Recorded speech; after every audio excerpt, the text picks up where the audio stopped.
Welcome to the Anglo-Italian pod, ladies and gentlemen, season 2, episode 23. As always, I'm Tommaso and I'm joined by good friend and co-host, Mr. Rory, here I am. Here we are, and we're ready to talk about a great weekend in both Serie and the Premier League. Some big matches, lots of goals, and Plenty. a title race emerging, getting more interesting. I think it's all going on, right? It's all going on. Before we delve into it, remember to follow us on Instagram at Anglo-Italian Pod, on Twitter at Italian Anglo Pod, and to also give a special follow to our one and only sponsor at Sports Club Maps. The holiday season is approaching. We will be running more giveaways. The first one, the winner was Carl. He's set to receive his map very soon, but we're going to run more giveaways, so make sure you follow them. It's been a great weekend of football, and Rory's got a smug smile on his face because he might as well become table leader in the Italian Touch wood. Fantacalcio. Rory, how do you feel Touch about wood. that one? Mate, I feel like at the moment, everything I touch is turned into gold. I pick up Okereke in the draft, and he scores the only goal as Venezia win. I had Perisic score last night. I've just had Barak bag one, and Bonucci got 2 penalties, only one of which I think was actually a penalty. So, yeah, 4 goals, absolutely killing it, and hopefully, long may it continue. Long may it continue. Long may it continue. Where should we start from before? Well, we've got to review the entire weekend, and then it's Champions League football again. Rory, shall we start from England, maybe? Yeah, let's start with England, and let's start with the big news. The big news. It's the news we've all been waiting for. It's been Oh my God. months in the pipeline. But we didn't think it would ever actually come. We called him the man with a million lives. He just ran out, apparently. Well, he got to 1,000,001 and he was one short. He has finally gone. Ole has been relieved of his duties after what I called it, Tommy. I called it. I said, this game is going to define the narrative of the weekend. Watford battered Manchester United 4-1. It honestly, first half, it could have been 5-0. It was ludicrous. De Gea saved 2 penalties. So Sarr had to retake the penalty. De Gea saved it both times. Watford were just running through him. It was honestly one of the worst Premier League performances I've ever seen. Not just from United, just one of the worst Premier League performances. I know you've got the utmost respect for Sir Claudio Ranieri, but you didn't really respect him for what he did to Manchester United in a weird logic. Do you want to explain it to our listeners, Rory? I'm not sure. Did I say it drunk yesterday? I don't know. You simply said that they went a little too hard. If they had won by only 1 or 2 goals, Ole would still be in the job and the Premier League would be a happier league. That was your narrative yesterday. That's it. He didn't get the memo. Claudio didn't get the memo. We needed a concerted plan from the other 19 teams to be like, right, beat them just by 1 or 2 goals, and then he can continue in the job and we can keep having fun. But Claudio had to get greedy. Bloody Watford had to get greedy. They did not need those 2 goals at the end. They could have just seen the game out and Ollie would maybe still be in the job. But look, I think I honestly kind of feel happy for Ollie that he's just out of that situation now. I feel like he was never going to step down. He loves the club. I think he did everything he did in the interest of Manchester United. I think he was never going to step down, but obviously the position was untenable. Now, the weird thing is that so now they've sacked him, but there's no clear idea of who they're going to bring in. So they're going to have to go to another interim manager. The word is that it's going to be Michael Carrick. So basically they've replaced Ollie with another Ollie. It's just another guy who's not really managed to any level. In fact, he's less experienced than Ollie until they can get someone else until the end of the season. Now, there is word that Pochettino is trying to force his way out of PSG now so that Zidane can go to PSG, Pochettino can go to United. I don't know how much truth is in those rumors, but that's kind of been on Twitter today. But for Man United, they might as well have kept Ollie, because I think if you're just writing off the rest of the season with an interim manager, I don't know if there's going to be any progress or any upturn. You might get a bounce for 1 or 2 games. Annoyingly, we play them within those 1 or 2 games, but I can't see it. It just seems like as everything with United, unplanned and absolute panic. And yes, hopeless wanderer. I have seen that Steve Bruce has linked himself to the job, saying he would be quite happy to steady the ship, which I think we could all get behind. But Tommy, what are your thoughts on Ollie finally being relieved of his duties? Well, just had to say that, of course, we are live on Twitch on a Monday night. We've got our friends Steve Cole, Hopeless Wanderer podcast, and the Slack musician right here with us. You can always join us on Twitch and YouTube for the upcoming weeks. Well, I just wanted Rory to take a moment. This is a very sad day for every football fan. Oli has been sacked. What I wanted to ask you, actually, what are the best memories that you'll hold next to your heart, thinking of this man in charge of the mighty Reds? Red Devils, sorry. Well, it's going to be Arsenal biased, obviously, but the fact that his team never scored against Arsenal, I enjoyed that.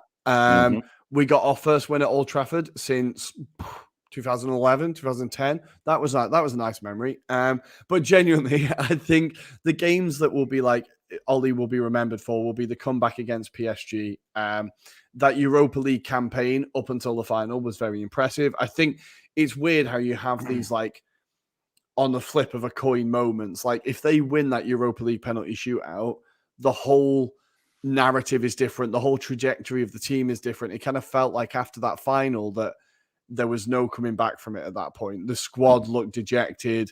And I think that final could have been the boost that pushed that squad on and him on to achieve more, but it wasn't to be. And this season, it really has proved too much. But I think the games that will stand out will be he did well in Europe with them in general. He did do quite well in Europe. It's just this last season that it started to fall apart rather spectacularly. I will always remember, well, with an Italian bias, I will always remember the 2 games against Atalanta and how Cristiano Ronaldo saved the man from the guillotine in 2 back-to-back Champions League games. The memory that I will have of Oli at Manchester United, I think in the future, the narrative, the storyline will always be the man who was so close to getting sacked, but somehow he got always rescued by Bruno Fernandes or Cristiano Ronaldo or whoever wanted to save him from the job. We will see where this goes for Manchester United from now on. You just saw on camera my cat trying to make its way to the mixer, but it's a no. I'm sorry, buddy. But what about the actual game? Donny van de Beek actually getting a goal on the day that the man he hates so much gets sacked. Could we see much more of Donny back in this new Manchester United lineup under Fletcher? I really hope so. I think, honestly, he changed the game for United when he came on at halftime. He was running in midfield. Like, apparently, none of the other United players had got the memo to actually run. He was running. He was closing players down. His choice of pass is incredible. His ability to find space. He was doing everything in midfield. He picked out the ball. He picked Sancho out a few times. And Sancho is another player that's completely lost because there's no systems around him. There's no one to do 1-2s with him. There's no one. But Van der Beek straight away was finding him, picking him out. And look, it was going to be whoever lasted the longest, would stay there, if you know what I mean. If United had held on to Ollie until January, I think Van der Beek would go in January. But now he's probably right, okay, let the new coach arrive. They'll realize I'm actually a decent player and hopefully give him a start. But it is kind of ironic that Van der Beek scored the last goal of his tenure, and that Harry Maguire, the guy that he appointed captain, got himself sent off at a key moment and ultimately cost United the game. They were coming into the game at that point. It was 2-1. You started to think, okay, United can salvage this. We'll get another week of Ollie. And then Harry Maguire had to ruin it as well with two stupid yellow cards. The second one just caught in possession, like he always is. Caught in possession, brings the player down. And it's just like, after all it was bound to happen, but after the celebration of him doing this against Albania and then just shutting his ears, doing a bit too much of look who I am, you're like, mate, just honestly concentrate on being able to pass a ball 5 yards and then we'll get onto everything else. Because every time he's on the ball, he's given away so many goals this season. Before we move on from Manchester United, our chat is getting lively. Do we feel that Oli actually brought stability, as he claimed in his last interview, asks the Hopeless Wanderer? And our friend Chris says, I think he did bring it back after Jose's years. Steadied the ship. Everything looks more positive. Do you agree, Rory? I think so. I think there's a more rounded squad. There's, in general, a more happier squad, even though they don't look that happy at the moment. I think he has brought a bit more of that. it's a phrase I've used or I've heard several times over the last weeks. He's brought back that kind of United DNA kind of thing. I think he has steadied it. The club was in a really dark place after Jose, as clubs often are when Jose leaves. And I think, yeah, he's been able to deal with a transition that's got actually a very good squad there for the next person who does take over.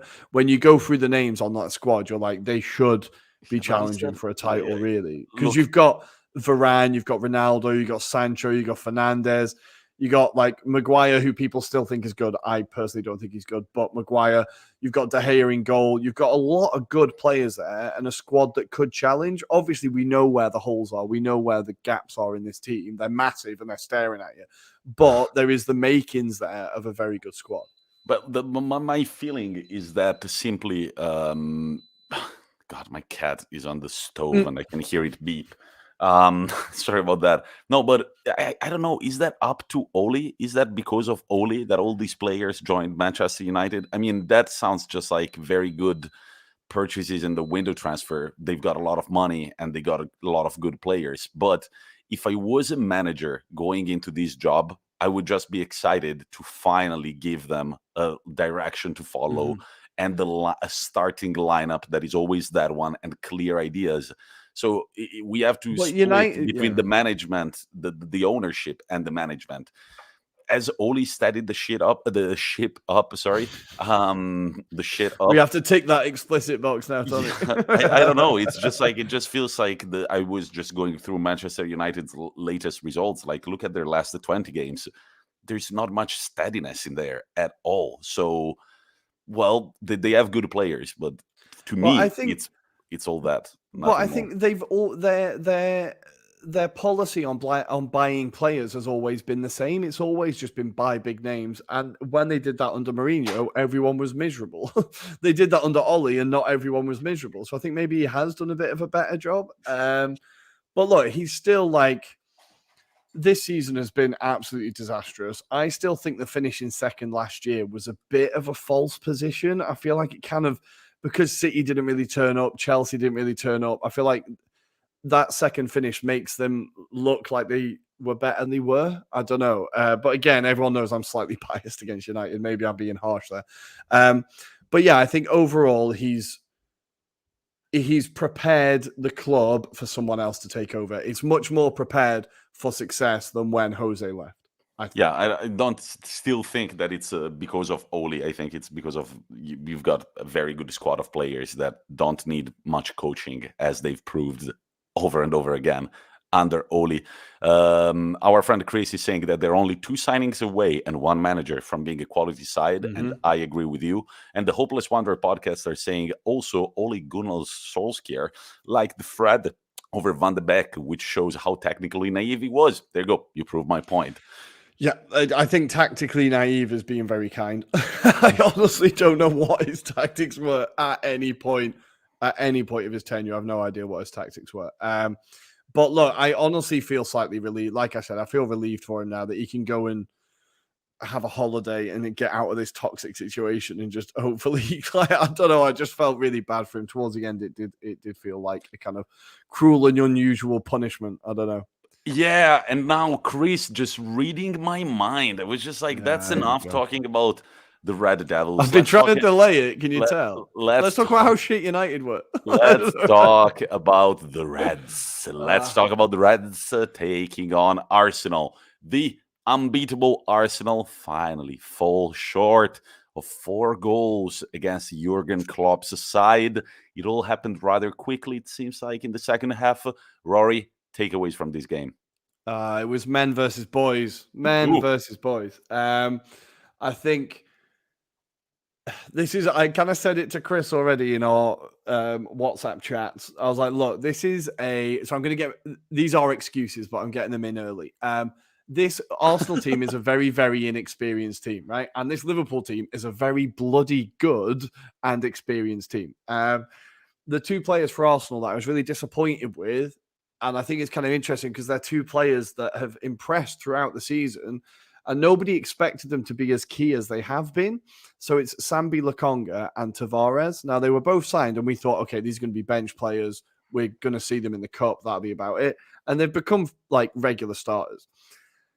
And that's been great. But then this is by far the biggest game that both of them have played in. And they both absolutely shat the bed.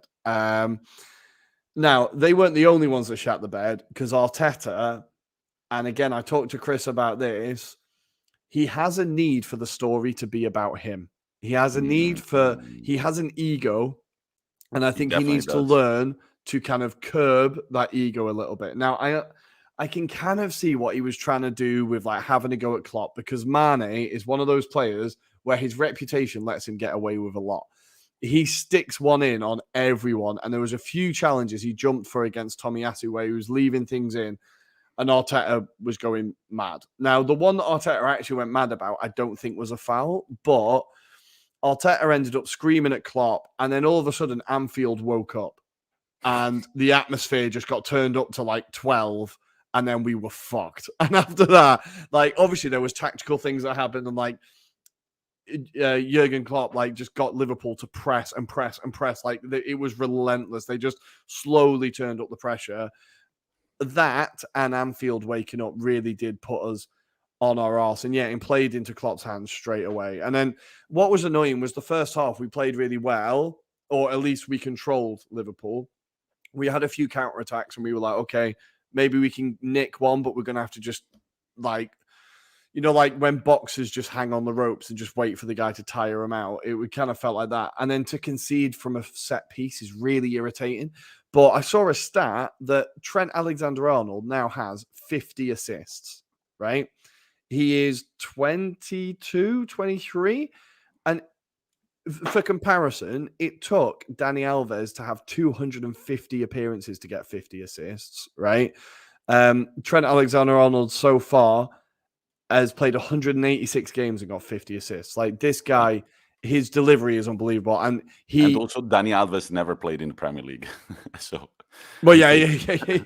But he absolutely tore us to pieces. Ramsdale was incredible. He made some amazing saves, but he can only do so much. You can't stop. Rory, you would be happy that magazine that I keep talking about, Rivista Contrasti, the ones that like to have a hot take, to look at things in a different way.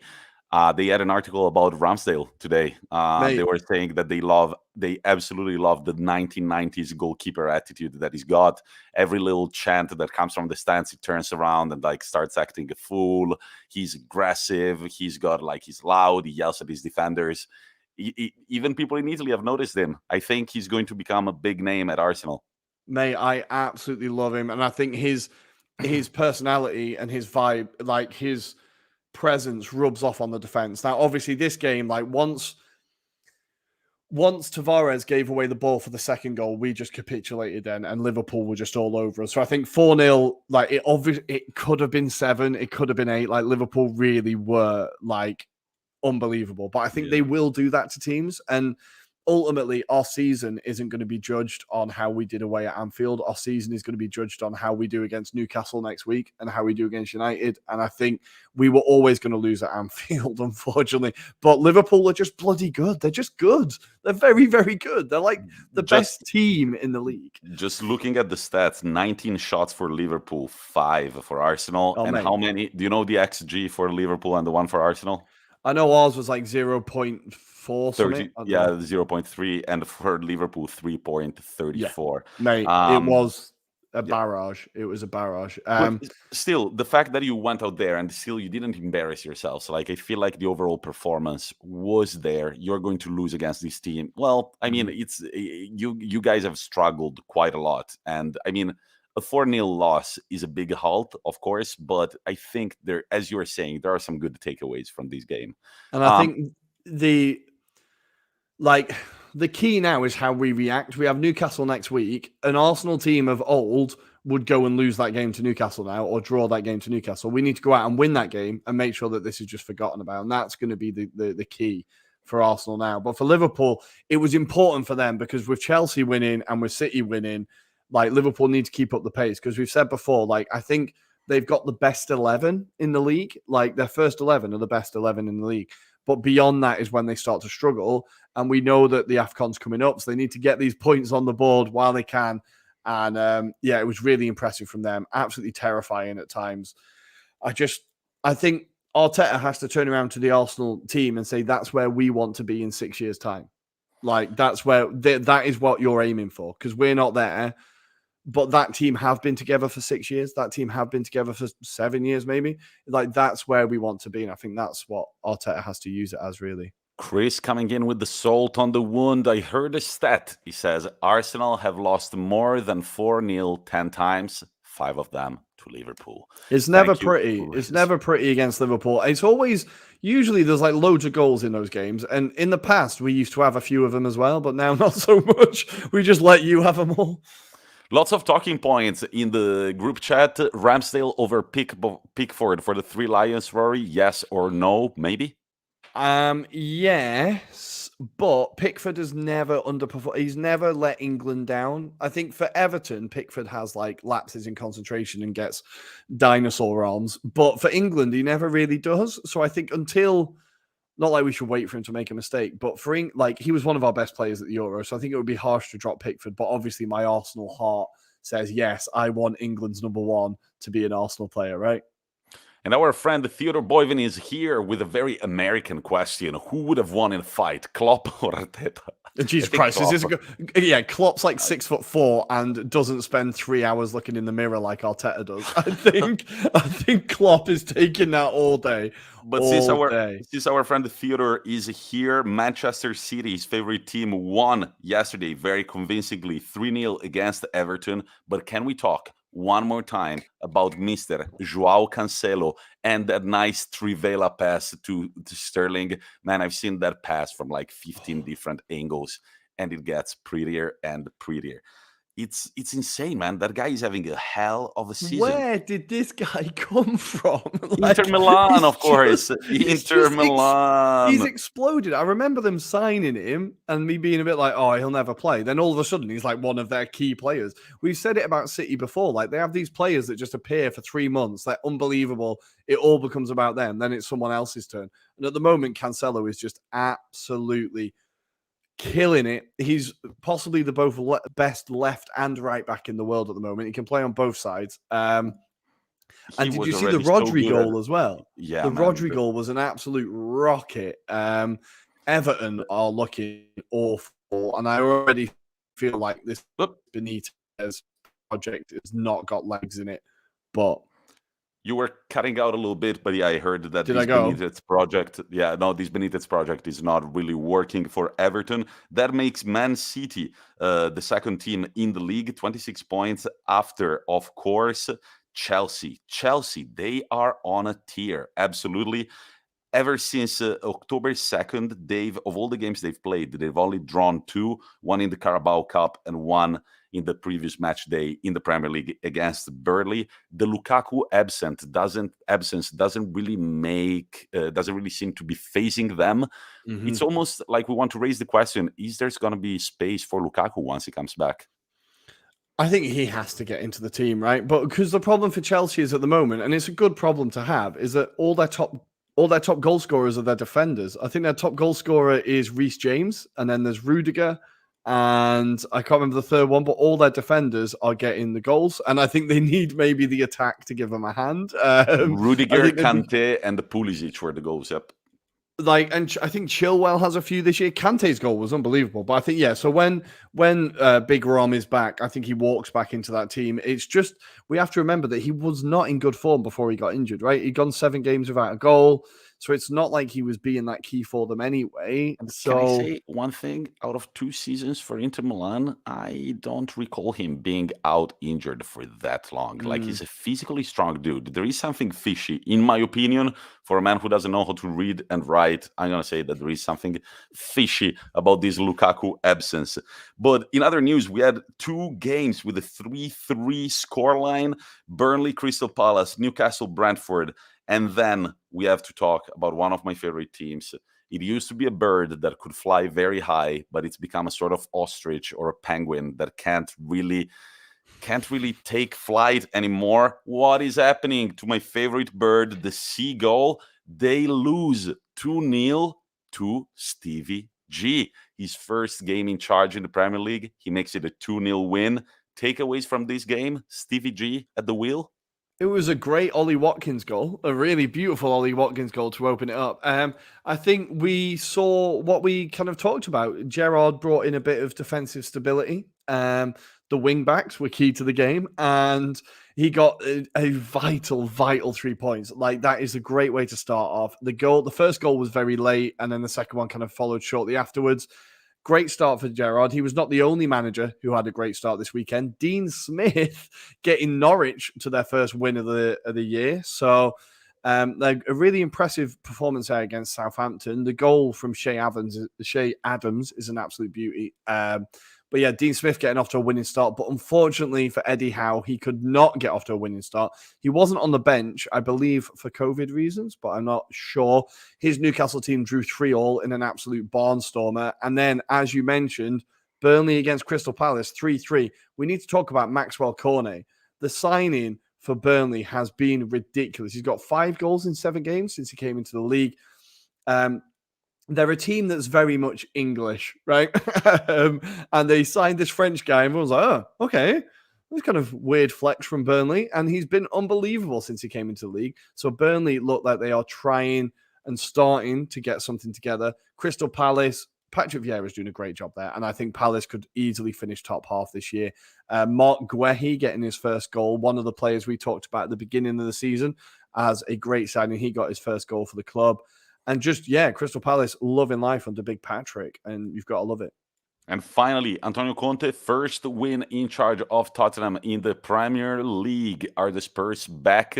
They're only 1 point behind their bitter rivals, Arsenal. It's going to be interesting to see who finishes above who, right? It is genuinely going to be interesting. That's the competition you guys have every year. That says a lot about the state of both clubs. Well, mate, to be honest, right, and I've talked about this before, we've been terrible and we've never finished, we haven't finished above them in 6 years. If the first step in us becoming good again is finishing above that lot, then I'll take it. You'll take it. I know you'll take it. You would take much less than that. I'm curious. I have to admit, I didn't watch this game. I watched some very shitty highlights on the internet. I would want to see a little more of this Tottenham to see how much they've bought into the Conte mentality. However, I did see pictures at the end of Conte just like slapping players on the face, just like, God damn it. It was classic Conte screaming at the crowd, and really, he's definitely trying to get that atmosphere there. I saw an interesting interview with him where he said, like, I'm not a magician. I know this job isn't going to be a short-term job. And he was kind of talking about it maybe as a project, which for Conte is like unheard of. It'll be interesting to see if that's how it goes. Maybe we know he likes working with Paratici, so maybe that's a difference. But for Tottenham, it was kind of 2 fairly fortuitous goals. The second one, the winner, was so lucky. But hey, they all count. 2-1 win. He gets off the mark. And they're only 1 point behind us. One thing that I can guarantee about Conte winning away at Tottenham is not going to be easy for anybody from now on. That he's said it over and over again. That is he's a staple things. One of the things that he wants to do when he's in charge of a club is making their home impenetrable. So you can be sure that going to play at the Tottenham Stadium is going to be tough. And let's move to fucking Serie A, where I just got scored against in fantasy football by a player that my opposition didn't even play as a starter, but he's going to come in from the bench. Tamez scores for Hellas Verona, assist by Antonin Barak. Rory, I think you've won it at this point. Oh, Barak is doing bits today, man. I'm loving it. Shit. Hellas Verona went 2-1 against Empoli, and I have to rely on as many as 3 players playing in the Torino-Udinese game if I want to draw or try and win this game. Torino and Udinese are about to play in 15 minutes. My players in the field, since nobody cares about it, I'm going to say it, are Pereira and Becao for Udinese, and the Lukic, who's just qualified for the World Cup together with Serbia in Torino. Now, let's go to Serie A, and I think that the headline goes to Tommaso Adami, who predicted exactly what would happen in this weekend of Serie A. I said, I'm not a betting man, but if I was, I would say that Fiorentina either get a draw or a win against Milan and Inter win against Napoli. Please, violin sound in the background. Thank you very much. That was me. One prediction was correct out of 100 that I made on this pod. Man, we were at the stadium yesterday. Great atmosphere. One too many beers before going into the stadium. Maybe, arguably, yes. We're not fully mentally there until kickoff, but luckily then we stood up again and we were able to enjoy a great game of football, a great atmosphere. And man, Napoli had conceded 4 goals total until yesterday, and Inter Milan managed to penetrate their defense 3 times in one game only, twice in the first half to overturn Zelinski's goal. Lautaro Martinez scores for Inter Milan after almost 1 month without putting the ball on the back of the net. He apologized to Inter fans for the missed penalty against AC Milan right after his 3-1. But in the end, all of a sudden, it got a little scary when Dzeko was caught walking his dog and the ball at midfield where he shouldn't have been. The ball was stripped by Mertens, who just needs one look to slot it back home and become Napoli's leading top goal scorer in Serie A ever. His name is going to be enshrined in Napoli's history forever. And Slack Musician says that Inter were very good. I hate to say it. Ha ha ha. That wasn't funny, but I'm very happy that you enjoyed Inter Milan's performance. This comes at the same time that AC Milan have a woeful game against Fiorentina. They fall short of 1 goal, but the scoreline is a little strange there. It should have been 1 goal less, I think, or 2 for AC Milan. They lose 4-3 in a thriller of a game. And Rory, I'm going to let you go with the Vlahovic stat really quick. So Vlahovic has scored 27 goals this calendar year, equaling a record with, now the player I'm going to have to remember, but basically the headline is Vlahovic has outperformed any year that Batistuta ever had at Fiorentina. Now, obviously, this is a striker that Batistuta, this is a striker that is iconic within Serie A history, iconic on this pod, as in we talk about him all the time. And I just think it deserves... We need to give Vlahovic his shout out. He is absolutely killing it. He's now Serie A's top scorer, and he's still only 20, right? Another prediction that I made, he would be top goal scorer of Serie A. Yup. So he equaled Kurt Hamrin's record from 1960 with 27 goals in a calendar year. It is insane how good that guy is. So how is it looking up top in Serie A? Napoli and AC Milan both lose their first game of the season. Don't forget, they were the only 2 remaining undefeated teams, not even in Italy, in Europe. They fall short, respectively, to Inter Milan and Fiorentina. Now they're leading at 32, but creeping in the horizon are the Warriors, the black and blue Warriors. Inter Milan at 28 points. And then I know that I shouldn't do these things, but I'm thinking, what if Lautaro put that penalty past Tataruzano in the derby? I know it's worthless to think about. He didn't, but there we are. And I think that right now, I was convinced. Let's talk about last night's game. I liked the way Inter Milan played, very solid defensively. Very, very solid defensively. We allowed very little, but there were 2 mistakes on the 2 goals conceded. One by Barella for the Zielinski goal, one by Dzeko for the Mertens goal. If we get rid of those mistakes and we keep playing with the same aggressiveness, I think that we can go far. And again, my prediction was that we would win the league. It seemed unthinkable when it's below 7. We had lost this game. We would be below 10, but we win it. We're below 4. We've got our side on these 2 teams. Our next games are going to be Shakhtar Donetsk on Wednesday in the Champions League. If we win it and Real Madrid also win, the 2 clubs will be qualified already for the round of 16, and they'll face off each other in the last match day to see who will finish top. Then we've got Venezia, Spezia, and Roma. And out of these 3 Serie A games, I'm expecting only 9 points. I wouldn't sign for anything less. So I want 9 points from Venezia, Spezia, and Roma. Do you think that would be doable for Inter, for the Inter Milan that you saw yesterday? I think it has to be. I think, I was genuinely impressed with Inter yesterday, and I was a little bit surprised. We've seen before, when the pressure's been on Inter, they've not always responded in the best way.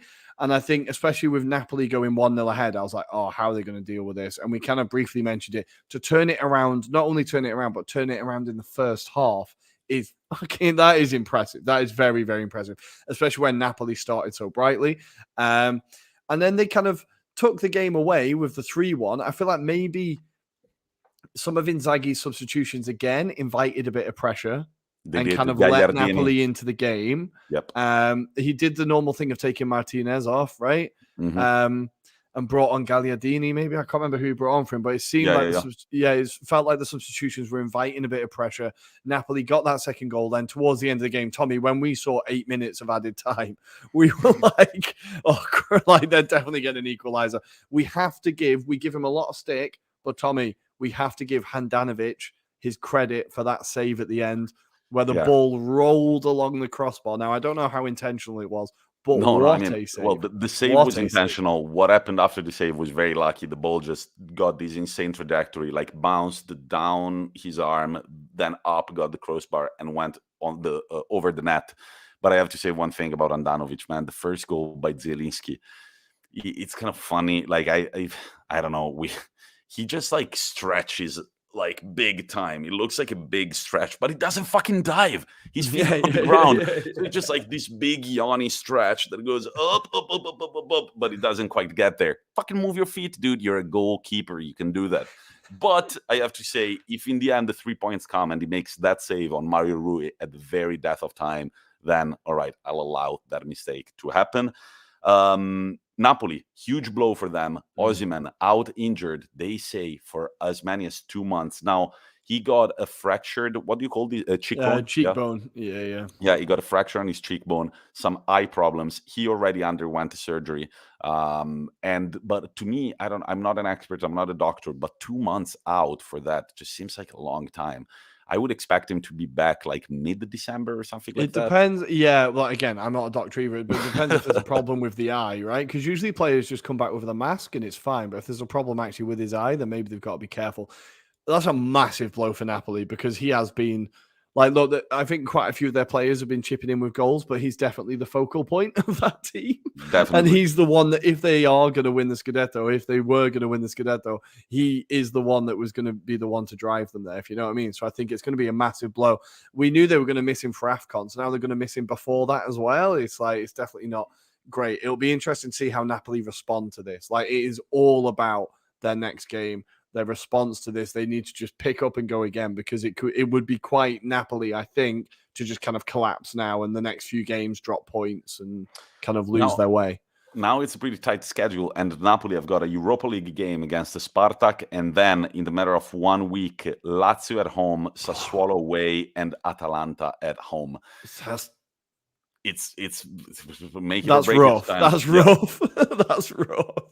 2 words about AC Milan, Fiorentina, AC Milan. We both watched the game. What did you make of it? Ibrahimovic comes clutch with 2 goals and possibly a third against me in fantasy football, of course. But in the first half, he was actually the problem that AC Milan had. He was caught offside about 7 times, I believe.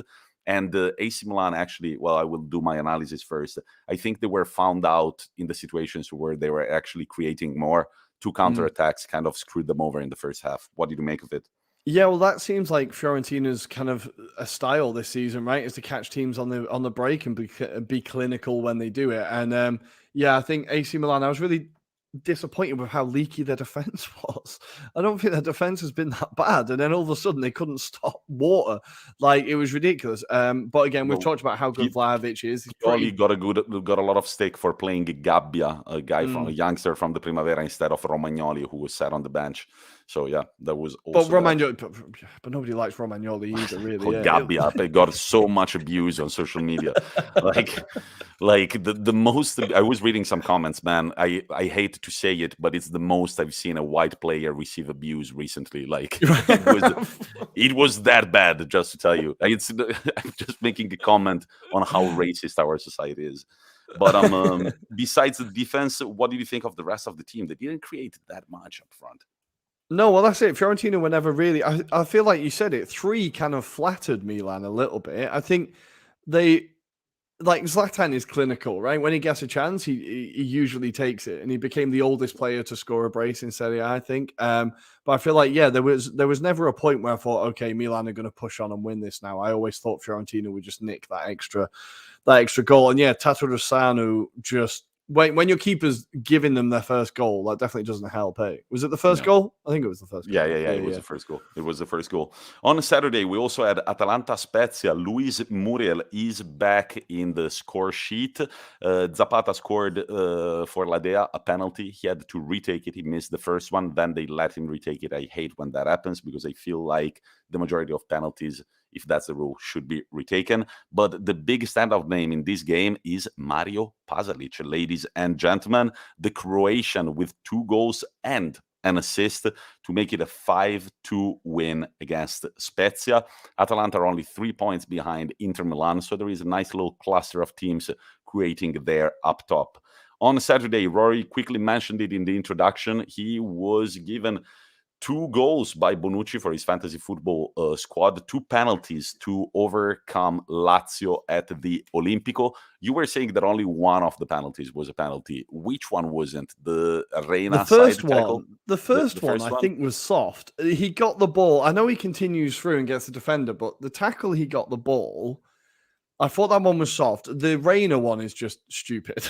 You can't. There's no defending that one. But I was looking at that play. It doesn't happen often to see a goalkeeper come in with a from behind tackle on the forward. It was just pure poetry in motion right there. But Juventus, again, not creating a lot. They had 2 goals out of penalties, and they seem not to have really an engine anywhere on the pitch. Right. Last season, I spent the whole time counting how long it's going to take Dragovski to keep a clean sheet for fantasy, right? This year, I am counting how long it's going to take Chiesa to score a bloody goal. He has not scored yet. He has 1 in Serie A, I think. I spent a lot of money on him, and it's starting to piss me off. When is he going to score? When? It doesn't feel like he has even a steady position in Juventus. No. He just like plays as a number 9, number 10, like winger, They're midfielder. playing him as wing back half the time. He's like got to cover defensively. And you're like, Allegri, you know how to use a player like this. Come on, just let him go. Like, it feels like he's really not doing anything this year, which is incredibly, incredibly frustrating. But hey, if you're going to sign a player, make sure it's the penalty taker for the team that every match is fixed in their favor. Just why not do that? Right. No, that was actually a very smart call. On Sunday, bang for your buck. Yeah. What did I say? Yeah. Bang for your buck. Sassuolo Cagliari 2-2. Umai, a player that I madly respect for a few reasons. One being Scamacca. No way. Well, Scamacca, I respect him for his family. He scored a goal, and it was very nice. But he hasn't assaulted anybody yet. So we're waiting for the news to arrive. I'm talking about Keita Balde. Why do I respect this player so much? Number one, because he helped the Inter Milan go back to the Champions League when he was at the Inter, and also he's dating my crush. She's an Italian showgirl, Simona Gualtieri, and I just think she's beautiful. And good job, Keita. Every time I see Keita on television, I'm just like, why do I respect him again? I was like, Champions League and the wife. But then another reason to madly respect him, it's that bicycle kick that he scored against Sassuolo. Man, what a powerful hit right under the crossbar. Crossbar in. I love a crossbarring in. I love a crossbarring in. That guy always impressed me when he was at Inter. I always thought he came off the bench, always did a pretty good job. Always quite liked him when he played there, yeah. Yeah, and what does this mean for Cagliari? With a 2-2 draw, they still don't manage to get their second win in Serie A this season. There are only 2 teams to have won only 1 game, and they are Cagliari and Genoa, both currently in the relegation spot. Talking about Genoa, last night, 0-0 under the pouring rain. I was talking to a guy the other day, and he had a very funny comment. He was like, Genova shouldn't exist. And they said, why? What are you talking about? It's a beautiful city. He was like, no. From a morphological point of view, like city should not have been built right there. Because every year around this time, and also in spring, it just starts raining a lot. And there are literally chunks of mountains coming down, and what's on top of the chunks of mountains? Houses and shit. But yesterday was a very Genoa-like game. Pouring rain, 0-0. Nobody can break the deadlock until a guy named Afena Gyan comes in. Mourinho says, if you go in and score, I will buy you a €800 pair of shoes. And the guy doesn't score 1 goal. He makes it 2 with a brilliant distance kick. Man, he gets the pair of shoes. He got it today, right? But yeah, the video is really nice. He doesn't really know what to say, and it's all quite quiet and awkward, but it's really nice. That second goal was an absolute rocket. Beautiful, Like, absolutely beautiful. unbelievable. And That like was a what I loved, confidence hit right yeah. there. And what I Confidence hit. loved was like how everybody else reacted to him. So when he scored the first one, they all just mobbed him and Mourinho. And then the second one, everyone was looking at him like, and he's just stood on the pitch like he doesn't really Yeah, know what to do. Like, it was amazing. 2 goals to win the game. Before that, Roma looked like they had all the chances. Classic Roma, all the chances, could not score. Abraham even ended up getting a goal disallowed by it hitting his hand. I think it feels like that guy is like just getting more creative ways of how not to score. So it looked like Roma. Shomurodov skied a very good chance Yeah. by El Shaarawy. By the way, El Shaarawy, very underrated player, possibly because we all expected him to have the biggest career of all time. Mhm. But I think that at Roma, he has really found this dimension. He went over on a money trip to China for a few years, came back, and he hadn't lost a bit of the confidence that he had before. But who is this guy, Athena Gyan, who scored for Rome? He's the first class of 2003, born in 2003, to score in Serie A. And again, he's not Italian. There was a very interesting article that I read today of how much we are unable to value our youngsters, but the foreigners just come in and just walk all over the league. Beautiful to see a youngster come in. And at the same time, there is an Italian youngster that didn't play for Roma. There is a bit of a Zaniolo gate at the moment. That guy, look, man, when I think about it, when I think about the fact that he was in Inter Milan and we gave him away, he just seems to have such an on the way personality that I'm kind of happy that we got rid of him. He just sounds like a lot of problem off the pitch and also on the pitch at times. I feel like we are currently watching his career peter out, which is a real shame because he's had 2 massive injuries, which is going to have an effect. But yeah, you're right. I think when he got that latest injury, wasn't there some problems off the field with an ex-girlfriend or a girlfriend, or there was all sorts of gossip and drama going on? I feel like we are watching a guy's career disappear here, and it is a shame.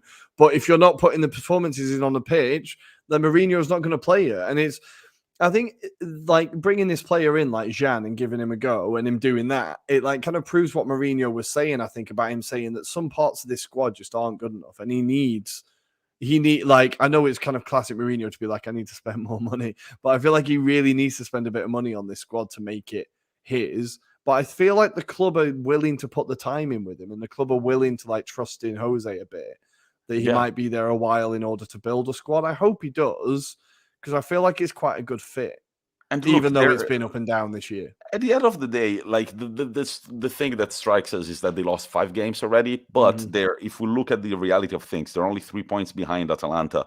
Their next fixtures are in Serie A. They're against Torino, Bologna, and Inter. I think that they can get, if they focus, they can get 6 points there because they're not going to win against Inter.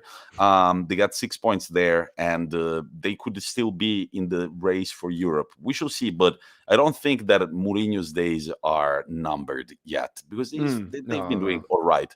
About Zaniolo, one thing that just says a lot about his attitude, he was subbed in the game against Venezia, the previous one before the international break, at the 77th minute.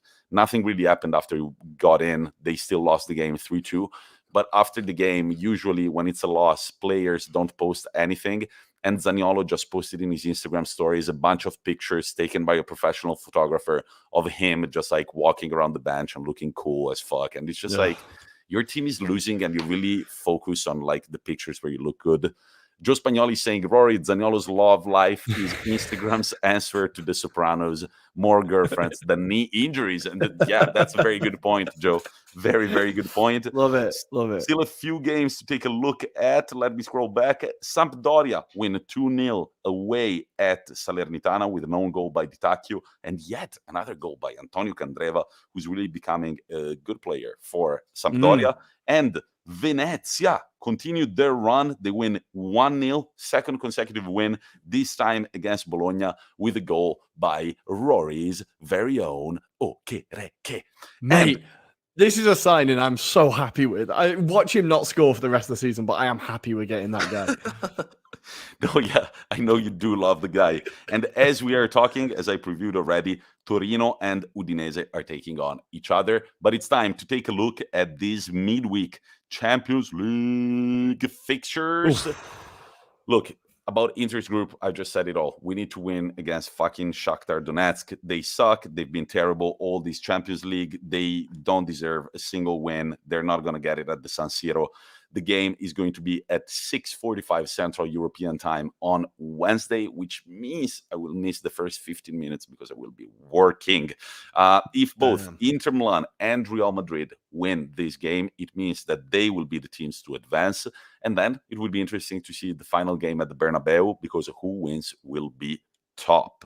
What other interesting games have we got? I'm just looking randomly in Group B. Atletico Madrid against AC Milan. Can AC Milan win their first game in the Champions League this year? The standings read Liverpool at 12 points, Porto at 5, Atletico Madrid at 4, and AC Milan at 1. Let's say that if AC Milan win this game and Liverpool don't necessarily win it, there is still a chance. Well, actually, they would want Liverpool to win it so that Porto stay at 5. Yeah. What do you think about Liverpool-Porto? That group is kind of looking a little bit, well, at least for Liverpool, it's looking settled. Milan just need to try and get that Europa League spot. I know their fans are going to be like, we don't want Europa League, we don't want Europa League, but they could do a lot worse than win the Europa League. And they just need to try and make it look respectable. If they finish bottom of that group, that's pretty bad. But let's move in order, actually. Tomorrow night, it's Tuesday. We've got Dinamo Kiev, Bayern Munich, and Barcelona, Benfica. This group, besides Bayern Munich, we're just running with it, is looking pretty tight because Barcelona have 6 points, Benfica have got 4, and Dinamo Kiev have got 1. We already talked about it back when they faced each other the first time. Benfica are no mugs. So we should really see how this new look Barcelona, under Xavi, they've got their first win under Xavi. They weren't convincing, though. It wasn't a penalty, and they won 1-0. It wasn't a convincing win at all. The penalty was never a penalty, and Xavi kind of got away with it. Towards the end, Espanyol were absolutely battering Barcelona, so I think it's a slow start, despite getting the win, and I think Benfica are going to put up a bit more of a fight, a bit more of a consistent fight than Espanyol did, despite Barcelona were pretty terrible. In Group F, Villarreal, Manchester United, Young Boys, Atalanta. What do you make of these two games? Man United and Villarreal on even points at 7, followed by Atalanta at 5, and Young Boys trailing behind at 3 points. Who can predict what Manchester United are going to do now? It's going to be Michael Carrick in the dugout. It's going to be the same players that have been putting in dog shit performances all season. Like, who knows what's going to happen? And again, it's Villarreal who beat them in the Europa League final.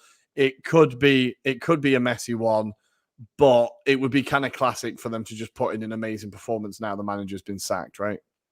Group G, Lille, Salzburg, and Sevilla, Wolfsburg. This group is pretty interesting. We've got Salzburg at 7, Lille at 5, Wolfsburg at 5, and Sevilla at 3. Everything to play for. We could call it the hipster group a little bit. If you guys aren't sure which games to watch, maybe this group could have a few surprises for you. And then fighting for the top spot in Group Group H, sorry. We've got Chelsea-Juventus. This should be an exciting one. Juventus leading. They're still undefeated after 4 wins. They're leading with 12 points. Chelsea are trailing by 3 at 9, followed by Zenit and Malmo at 3 points and 0, respectively. This one is for the top of the table. Who do you think is going to see this through? I think Chelsea.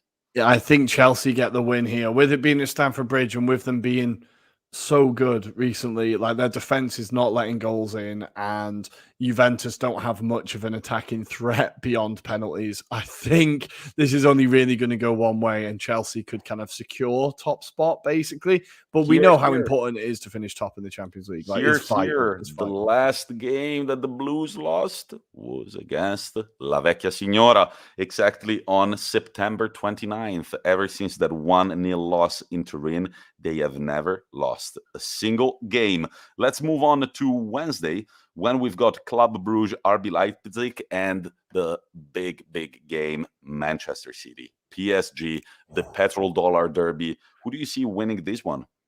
PSG won it last time, right? Is that right on the top of my head? I think PSG won it last time, right? Yeah, they won it 2-0 last time with goals by Gueye and Messi. They did. Well, this is, again, going to be an interesting one. Is this Poch's last game in charge of PSG? Is he going to sod off to Manchester United? We just do not know. I think City, with it being at the Etihad, it's going to be a great game, right? We know it's going to be entertaining. All that money on the pitch, it better be entertaining. But I'm going to back Man City to get the result here. Although Messi has started to kind of consistently score for PSG, so that could be a nightmare for Pep. He does like to score against Pep, as far as I remember.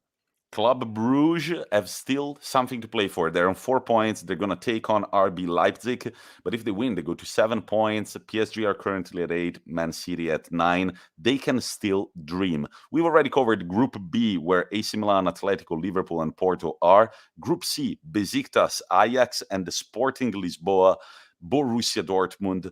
Ajax are leading, one of the few undefeated teams in the Champions League, 12 points, and Dortmund and Sporting are on even points at 6. Besiktas are already out of the race. This should be a pretty comfortable win for Ajax, but as we just said, the interesting game, I think, is going to be Sporting against Dortmund. Sporting are in very, very good form. If you look at their latest results, their last loss came against Borussia Dortmund on September 28th, and ever since they haven't lost a single game. They haven't tied a single game, just a bunch of green squares. All wins for Sporting Lisboa, who are currently, I believe, also leading in Liga NOS. They are second on even points with Porto. And for Dortmund, they are in second place, only 1 point behind Bayern in the Bundesliga. They've won 4 of their last 5. They're in very good form. This is going to be a great game. I feel like Dortmund really need to do something after 2 disastrous results against Ajax. They really need to wake up and make sure that they qualify, because if they end up in the Europa League, that's pretty terrible. That's really terrible for them. And the last group to cover, we already kind of did. Group D with Inter Milan, Real Madrid, Sheriff, and Donetsk. Look, Sheriff, don't play around anymore. Just lose against Real Madrid so we can sleep comfortable sleeps, knowing that we're going to the round of 16 for the first time in a long fucking time. It's going to be knockout football, Tommy. We need to get knockout football at the San Siro. 10 years. It's been, yeah, I know. We definitely need that knockout game at the San Siro. We want to see that. But Rory, before we go to have dinner and say goodbye to our listeners, there was a comment made by Bryce earlier in the chat. Do you think that something should be done about Marseille fans since you are rocking their kit? No, nothing should be done. No, it's not that. In 5 of Marseille's last 7 away games, they've been attacked by the fans at that stadium. It is France's attitude to Marseille that is the problem. Now, I don't want to get into politics, but I know that a lot of French people feel they have certain opinions about Marseille and the people that live within that city. And I feel like that is the problem. It's France's attitude to Marseille that's the problem. Are Marseille fans saints? Definitely not. But it was a Lyon fan that threw a bottle at Payet, right? And now got the game cancelled. It was against Nice where they got attacked. I think it's everyone but the Marseille fans, whilst also being the Marseille fans. It's a weird one, eh? I think France's racism is the problem. Oh, France's colonial history is the problem. Oh, and now you're talking my language. There we go. By the way, Bryce, in case you don't know, Marseille is the city with the most Kalashnikovs per capita in Europe, believe it or not. I really want to visit. But anyway, I got there by accident. I fell asleep on a train drunk and I woke up in Marseille. It's a very nice city. Lots of street art to look at. There's one more story we need to talk about, Tommy, quickly before we go. Giuseppe Rossi making his return to Italian football to sign for Serie B side Spal. You love to see it. He's back in the league, Giuseppe Rossi. Yes. Yeah, just wait. He's going to take a big breath and break his ankle again or something. No, Giuseppe, jokes aside, Giuseppe Rossi, best of luck. Your career was, calling it unfortunate and unlucky is an understatement. Yeah. Hopefully you can score your last few goals at a club where you don't have a lot of pressure on your shoulders and maybe help them come back to Serie A sometime soon. Beautiful, Rory. Anything else to say? I think that's it. We got Liverpool away out of the way. It's done now. We can just concentrate on other games. I just wanted to get it done, and now it's done. We can move on with our lives. Congratulations, Liverpool. And guys, I guess we will talk to you again on Friday with episode 24. Rory and I had a cheeky little meeting on Sunday, yesterday, before the game, because we think about you listeners. And we were just like, these listeners deserve much more than what we are giving them. And don't worry, it's coming. It's all coming your way. Guys, the holiday season is approaching. It's Santa's miracles and shit like that. I hate Christmas, but just for you, we will try to make it a very happy one. What a nice ending to the episode. Remember to follow us on Instagram at Anglo-Italian Pod, on Twitter at Italian Anglo Pod, and also follow our sponsor at Sports Club Maps. It just takes one click and you'll be able to participate in future giveaways. Talk to you soon, ladies and gentlemen, and to all the people that joined us on live on Twitch and YouTube. Bryce, Steve, Hopeless Wanderer, Chris, everybody, it's been great talking to you. See you later, guys.